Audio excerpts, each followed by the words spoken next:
Bharatiya Janata party संसद में जनता से जुड़े हर मुद्दों पर चर्चा के लिए तैयार थी, किंतु जिस प्रकार से विपक्ष के द्वारा हंगामा किया गया, संसद में अमानवीय व्यवहार किया गया, सीटी बजाई गई, वह भारत के इतिहास में अब तक नहीं हुआ था। यह सब दर्शाता है कि विपक्ष जनता से जुड़े मुद्दों पर चर्चा करना ही नहीं चाहती।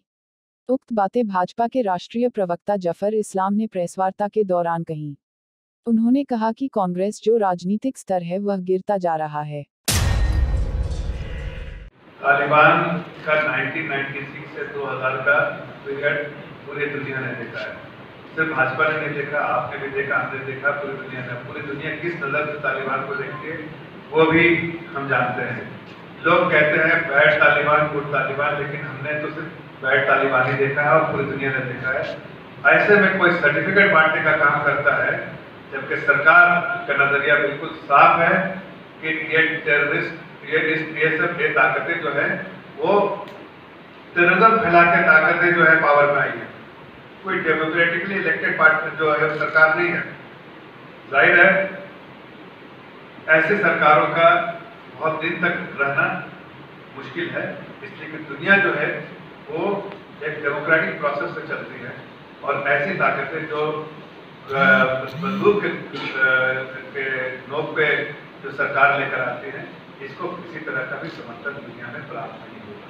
दूसरी बात, एक और बात कहना चाहते हैं कि जो लोग यहाँ पर हिंदुस्तान में ऐसी ताकतों को सपोर्ट कर रहे हैं और सरकार से आगे बढ़ के, सरकार के लिए स्ट्रैटेजिक भी होता है, देश के हित को ध्यान रखते हुए, वो कभी वो डायनामिक भी होता है, कभी भी बदल सकता है, इसलिए सरकार अपने हितों का ध्यान रखते हैं, अपने देश का ध्यान रखते हैं, देशवासियों का ध्यान रखते हैं। लेकिन एक आम आदमी और एक पार्टी वाले को ये समझना चाहिए कि पार्टी जो है वो इस देश के अंदर है और उसको कोई स्ट्रेटेजिक इनिशिएटिव नहीं लेना और इस तरह का सर्टिफिकेट बांटने का काम उन पे फायर हुआ है और मुझे लगता है उनको जेल के सलाखों के पीछे ही होना चाहिए। नागरिकों की चिंता नहीं करती। महामारी के समय आप देखिए, जहाँ वेस्टेज 35% वैक्सीन का होता है,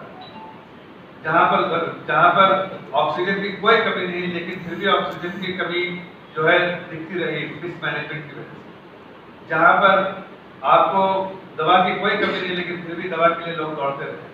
जब आपको बेड का इंतजाम करना था तो आपने बेड का इंतजाम नहीं किया, आपने घर में रहने के अलग अलग सामान का इंतजाम किया। आपने कहाँ चिंता की? ये मोदी सरकार ने जिसने चिंता की, रात दिन एक हो गए।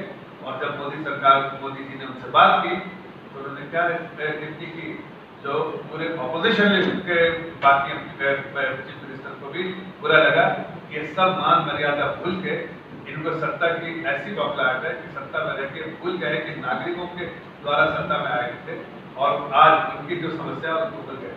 तो आज वो इसलिए गए हैं कि उनको भी लगता है कि आगे आने वाले दिनों में यहाँ फिर से भारतीय जनता पार्टी की सरकार बनेगी, इसलिए मोदी जी को और भाजपा को कमजोर करने की ऐसी जो नापाक ताकतें हैं उनके साथ वो भी नापाक हरकत करने के लिए।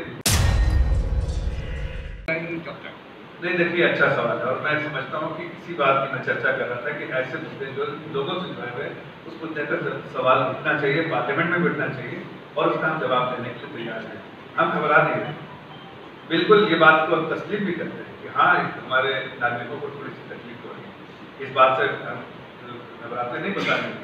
लेकिन ये ऐसे हालात है, महामारी का ऐसा हालात है इस वक्त, सारे तरफ से हमारे सारे रेवेन्यू जो होता है सरकार के पास, खजाना, हमने पूरा खजाना आम नागरिकों के लिए खोल दिया, चाहे वैक्सीन हो, चाहे राशन हो, चाहे छोटे छोटे कारोबारियों के बिजनेस के लिए, चाहे नौकरियां मिल जाए उसके लिए, हजार तरह की स्कीमों और उसके लिए पूरा खजाना खोल दिया। आत्मनिर्भर पैकेज जिसके लिए 29 लाख करोड़ का पैकेज हमने दिया। जाहिर है सरकारी आप अगर देखिए तो 34 लाख का हमारा एक साल का बजट होता है, 34 लाख का, और 29 लाख का हमने आत्मनिर्भर पैकेज जो है। उसके बाद फर्स्ट लेवल पे, सेकंड लेवल का 6.67 लाख का आत्मनिर्भर पैकेज है। तो हमने इतने सारे पैकेजेस दिए किसके लिए? अगर हम एमएसएमई को देते हैं तो हम किसके लिए देते हैं एमएसएमई? ताकि मिडिल क्लास जो हमारा मध्यम वर्ग का नागरिक जो है उस पर नौकरी करता है या जॉब करता है या उसका बिजनेस है, उसको किसी तरह की तकलीफ नहीं। अगर हम 5 लाख आयुष्मान भारत का स्कीम के द्वारा अगर लोगों का इलाज कराते हैं तो किसके लिए कराते हैं? एक आम नागरिक के लिए। अगर हम घर तक राशन पहुंचाते, 1.5 साल से हम राशन पहुंचाते रहे और नवंबर तक अगर हम घर तक राशन पहुंचाते रहेंगे 80 करोड़, तो किसके लिए? देश की जनता के लिए। हमने 2.5 लाख करोड़ का सिर्फ राशन और